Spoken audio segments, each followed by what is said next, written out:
نبوي سیرات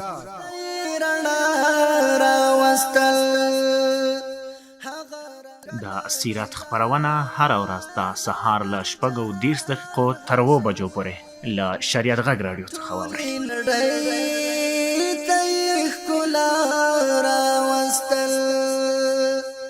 بسم الله الرحمن الرحیم. د شریعت غږ راډیو محترم اوریدونکو او د نبوي سیرت د خپرونې عزتمنو مینوالو، السلام علیکم ورحمت الله وبرکاته. خوښ او خوشحاله یم چې دا د یو ځل بیا د حضرت محمد مصطفی صلی الله علیه وسلم د مبارک او سپیڅلي سیرت د خپرونې په وړاندې کولو سره ستاسې په درانه چوپړ کې یم. عزتمن اوریدونکو، په دې هیله چې سهار مو د لوی خدای جل جلاله په عبادت سره پیل کړی وي، دا د په همدې هیلې خپرونه هم پیلوو.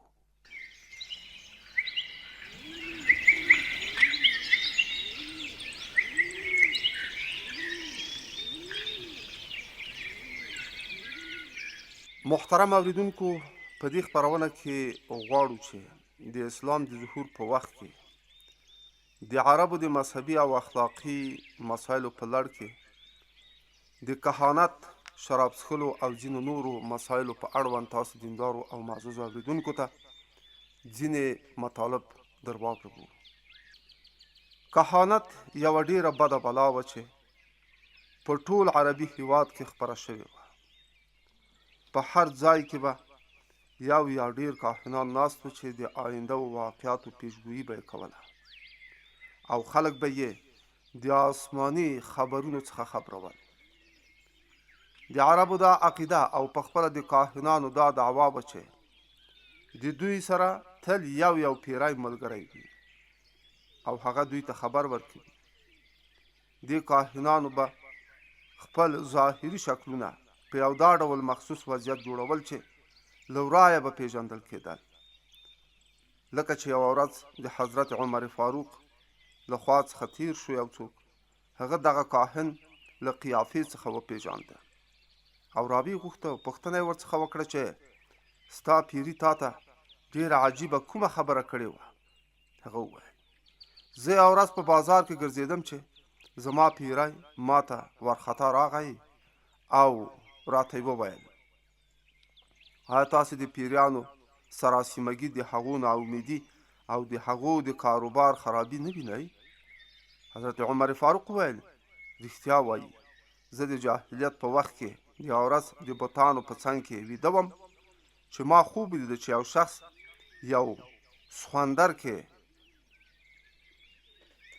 شخص یو سخوندروکی حلال کړی. تر هغه وروسته یوه سړي چیغه کړه او په چیغه کې وویل ای جلیح کامیاب کار، یو فصیح شخص لا اله الا الله وایي. تر دې لږ ورځې وروسته د حضرت محمد مصطفی صلی الله علیه وسلم بعثت وشو. په بخاري شریف کې د سوره والضحی په تفسیر کې روایت دی چې یو وار حضرت جناب پیغمبر لږ شان ناروغه شو او 2-3 شپې د عبادت لپاره پورته نه شوای. د دې کار په اثر یوه ښځه چې د ابولهب ښځه وه د حضرت جناب پیغمبر حضور ته راغله او ورته وویل زما دا فکر دی چې ستا شیطان ته پرېښودلی. دا هم هغه خیال و چې کافرانو به ده ته د کاهنانو ګمان کاوه او دا عقیده یې لرله چې له ده مبارک سره کوم پیری او یا شیطان ملګری ده. قرآن عظیم شان د دې تردید په دې آیت کې کړی ده چې الله پاک فرمایي آیا زه تاسې ته در وښیم چې شیطانان په چا نازلیږي؟ شیطان پر هر درواغجن ګناهګار نازلیږي. دوی د اورېدلو خبرو القا کوي او د دوی اکثره درواغجن دي. د کاهنانو به د ټولو دعواو او جګړو فیصلې کولې او په دې اساس په ټول هیواد کې د دوی رسوخ او اثر ډیر زیات و. په دې کاهنانو کې حاضي، شق، سطح او غرینومی کاهنان ډیر مشهور و. حافظ په خپل کتاب البیان کې د دوی کاهنانه فقرې را بیان کړي دي هغه وایي قسم دی په ځمکه او اسمان په عقاب او لمر یوه واقعه په میدان کې پیښه شوه چې لویي په بنو عشره غالبه شوه په سبب د لوی او پورتوالي دې کاهنانو چې به د کومو خبرو تلقین کاوه او یا به یې ویل هغه به یې په ډېر زیات تکلف د جوړو شوو مقفع عبارتونو او فقرو کې خلکو ته وړاندې کول. له همدې کبله کله چې حضرت جناب پیغمبر ته د یوه ساقط الحمل کوچني دعوا وړاندې شوه او حضرت جناب پیغمبر د هغې دعوا د دیت فتوا صادره کړه، نو یو شخص د عربو له دود او دستور سره سم دا اعتراض وکړ او وی ویل تاسې ذکر وکړئ چې کوم کوچنی چې نه خوراک کړی وي او نه یې څښلي وي او نه یې آواز کړی او نه یې ژړا نو د هغه خون به معاف نه وي. جناب پیغمبر وفرمایل دا شخص د کاهنانو د زړونو څخه دی. صحیح مسلم کتاب جنین د صحیح بخاري کتاب الکهانه دې کاهنانو به په بتخانو کې استوګنه کوله او د کوم یو مخصوص بت عبادت به هم کاوه. کله چې به له دوی څخه چا د غیب د کومې خبرې پوښتنه وکړه او یا به په خپله د راتلونکي وخت په خصوص کې د کومې پیشګویۍ کول غوښتل نو اول به خپل وضعیت په یو مخصوص شکل او کیفیت واړه. کاهنان به نارینه به او ځینو ښځو به هم د کهانت کارونه کول چې په خلکو کې به په کاهنه نوم باندې یادېدله. دوی به د مصیبتونو او بلاګانو د لرې کولو لپاره د بت پرستانه علاجونو او تدبیرونو د په ځای کولو توصیه کوله. دوی به د خپل کهانت دا جرأت په سلسله کې ډېرې زیاتې روپۍ او غټ غټ نظرونه اخیستل. د اسلام نه وروسته چې له دغو کاهنانو څخه څوک مسلمانان شوي وه هغو به په ښکاره ډول په خپل دغه مصنوعي کیفیت او فریب اعتراف کاوه. دې کاهنانو ته به چې کوم شی د نظر او نیاز اجرت او یا شکرانې په ډول ورکول کېده هغه به په اصطلاح کې په حلوان الکاهن نوم یعنې د کاهنانو د خولې د خوږولو یا د تحفې په نوم یادېدل چې اسلام تر خپل راتګ وروسته دغه شیان منع کړل. لنډه دا چې دې خلکو دعواو او د تېرېستلو لپاره ډېر لوی جال غوړولی به او د دوی د همدې کار اثر و چې ټول هېواد په ډېرو وهم پرستیو کې اخته شوی و.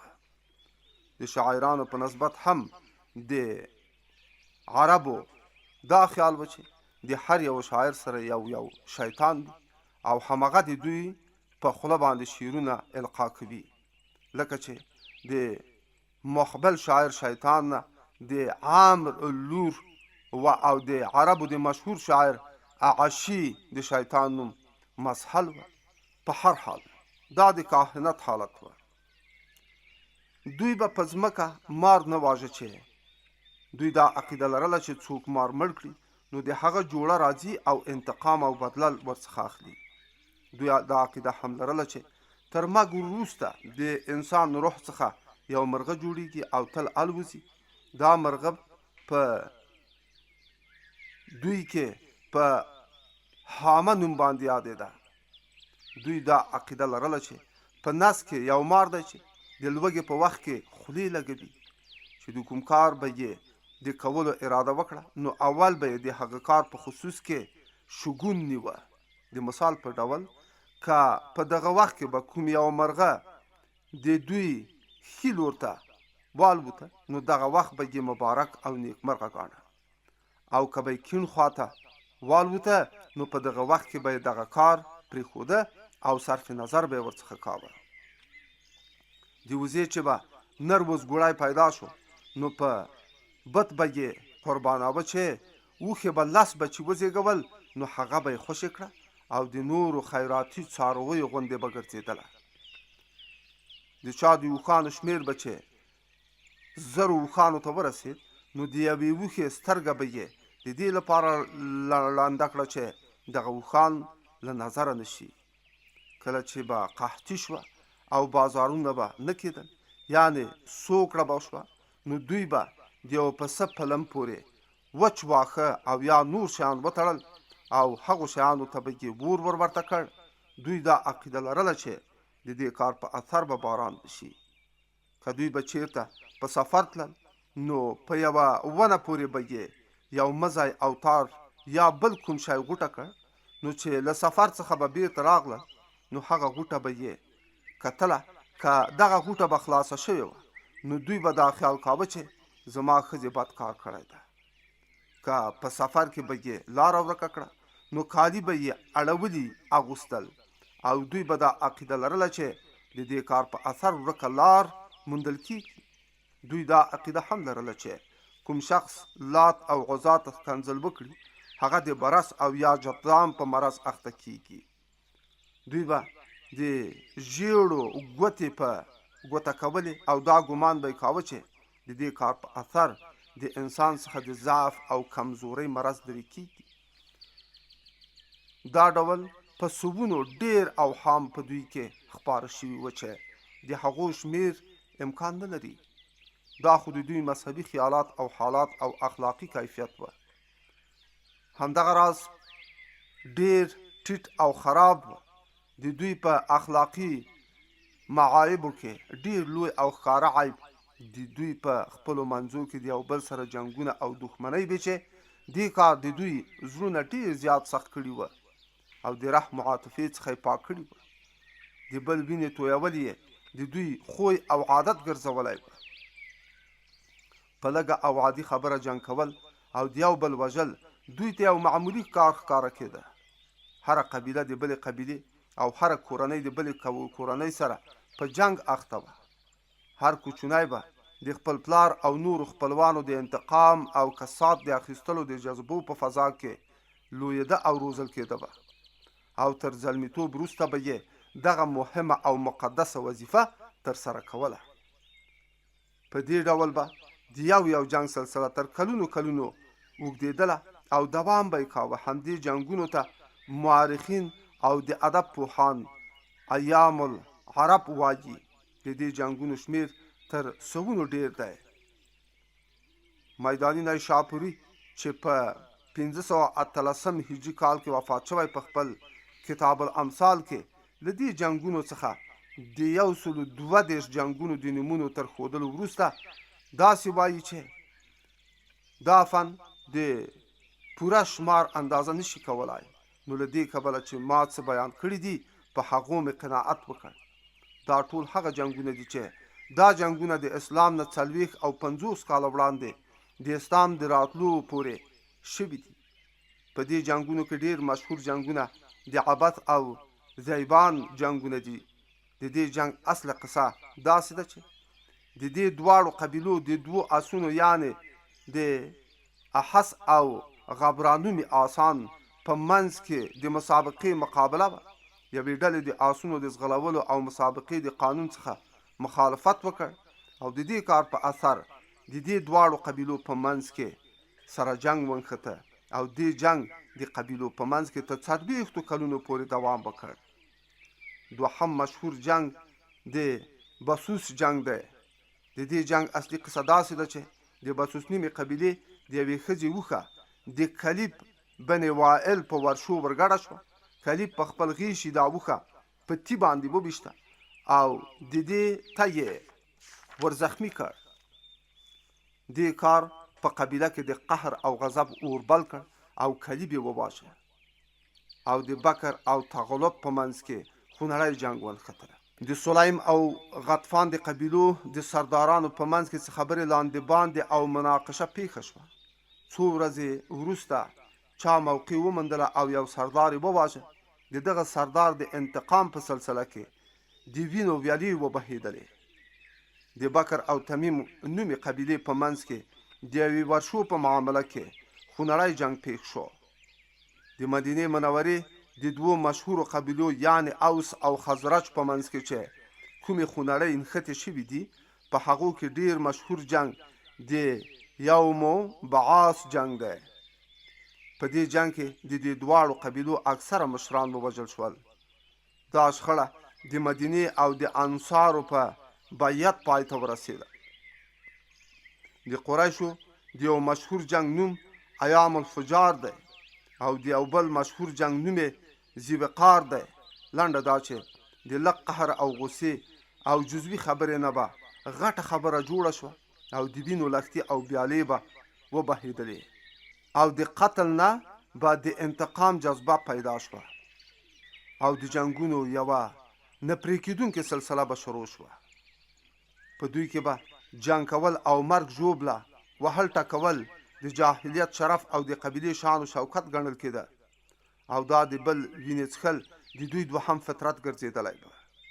په دې جنګونو کې به تل د صفاکۍ او بېرحمۍ چورو چپاول ډېر زیات مثالونه پیښېدل او هغه به لیدل کېدل. بل د دوی په منځ کې شراب څښل وه، شراب چې د هر ډول فسق او فجور او مظالمو او بدکاریو سرچینه ده. په عربو کې دومره عام و چې د هر کور څخه شرابخانه جوړه شوې وه. د شرابو نه څښل دومره ناموسه او نااشنا کار و چې کومو څو محدودو اشخاصو چې د اسلام نه وړاندې د شرابو د څښلو نه ځان ژغورلی وه د هغو نومونه خلکو یاد کړي دي او خلکو ته معلوم ده. که دوستان او ملګري به سره په کوم یو کور کې راغونډ او یو ځای شول نو د شرابو په څښلو به اخته او لګیا شول او د شرابو نه وروسته به یې په قمار و جوارۍ پیل وکړ. په دې جوارۍ کې به وښان ګټل او بایلل کېدل. چا چې به څومره وښان وګټل هغه به یې فی الحال حلالول او په خلکو به یې خوړل. کله کله به د کور خاوند هم داسې نشه شو چې بې اختیاره به یې خپل وښان حلال کړل. خلکو به د دغو وښانو غوښې وریتولې او پخولې او میلې به یې ورباندې کولې. دوی به په خپل دغه بې ځایه سخاوت او ځوانۍ افتخار کاوه. په دې ډول مجلسونو کې به فاحشه ښځو سازونه کول او نڅاوې به یې کولې او بدلې به یې ویلې. خلکو به د شرابو په نشه کې ډول ډول د بې حیایۍ خبرې کولې لکه چې د جاهلیت د زمانې یو مشهور شاعر طرفه وایي. هغه وایي نو که ما د خلکو په مجلسونو کې پلټئ نو میندلی مې شئ او که ته غواړې چې ما په شرابخانو کې ښکاره کړې ښکاره کولی مې شې. هر کله چې ته ما ته راشې نو زه به د شرابو په ډکه پیاله خړوب کړم او که ته له دغې پیالې څخه د بېنیازۍ په حالت کې راشې نو ځه او خپله بېنیازي کوه. زما د شرابو ملګري او مجلسیان د ستورو غوندې ځلانده او تک سپین دي او یوه ډمه هم ده چې د ماښام په وخت کې په داسې حال کې چې یمني پوړنی او زعفراني کالي اغوستي وي زموږ مجلس ته راځي. د دې ګریوان ډېر ارت وي او د شرابیانو ملګرو د لاس اچولو سره آشنا دی او د دې د وجود هغه برخه چې بربنډه او ښکاره دی ډېرې لطیفې دي.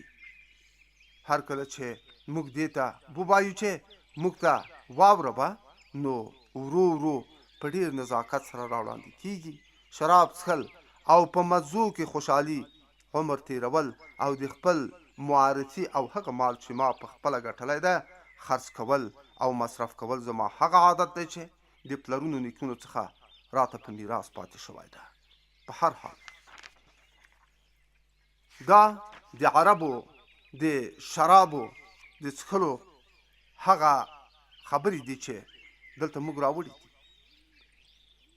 د بدر په غزا کې حضرت علي ته د غنیمت په مال کې یوه وښه رسېدلې وه او یوه وښه ورته حضرت جناب پیغمبر د حمص څخه ورکړې وه. د حضرت علي نکاح د حضرت فاطمې رضی الله عنها سره شوې وه او حضرت علي د ویلمې ډوډۍ لپاره تیاری کاوه او په دې لړ کې ده دا اراده کړې وه چې ځنګله ته ولاړ شي او د ځنګله نه سرګړي واښه راوړي او په زرګرانو یې وپلوري. کله چې دی په دې اراده د باندې ووته نو ویې لیدل چې د ده د وښو کوهانونه چا غوڅ کړي او پرې کړي دي او د هغو نسونه یې څیرلي او لړمنونه یې ورڅخه رایستلي دي. ده له خلکو نه پوښتنه وکړه چې دا کار چا کړی ده. د خلکو له خولې نه دا معلومه شوه چې دلته نږدې په یوه کور کې حضرت حمزه د یو څو تنو انصارو سره شراب څښل. یوې سندرغاړې د خپلو بدلو په لړ کې دا مسره وویله چې ای حمزه د غټو اوښانو لپاره. د دې مسرې د اورېدلو سره سم حضرت حمزه توره واخیسته او ولاړ شو او د وښو نسونه یې ورته وڅیرول. د هغو لړمنونه یې راویستل. حضرت علي ولاړ او له دې واقعې څخه حضرت جناب پیغمبر خبر کړ. او دا ټوله قصه یې ورته واوربله. جناب پیغمبر څادر په سر کړ او حضرت علي او زید یې له ځان سره کړل او حضرت حمزه ته ورغی. حضرت حمزه د شرابو په نشه کې ډوب پروت و. جناب پیغمبر ته یې وکتل او ورته وویل تاسې ټول زما د پلار مریان یاست. جناب پیغمبر چې دا حالت ولیده نو بیرته راغی. حضرت حمزه په 3 هجري کال کې شهید شوی ده او تر دغه وخته پورې شراب نه و حرام شوي. ډیرو درنو او محترم اوریدونکو، دا به زموږ د نن ورځې د خپرونې هغه چمتو کړای شوي او راټول شوي مطالب چې موږ تاسو ته یو په بل پسې در واورول. د بلې او راتلونکې خپرونې چې انشاءالله بیا به ستاسې په درانه چوپړ کې حاضرېږم. تاسو ټول په لوی او بخښونکي خدای سپارم. والسلام علیکم ورحمة الله وبرکاته.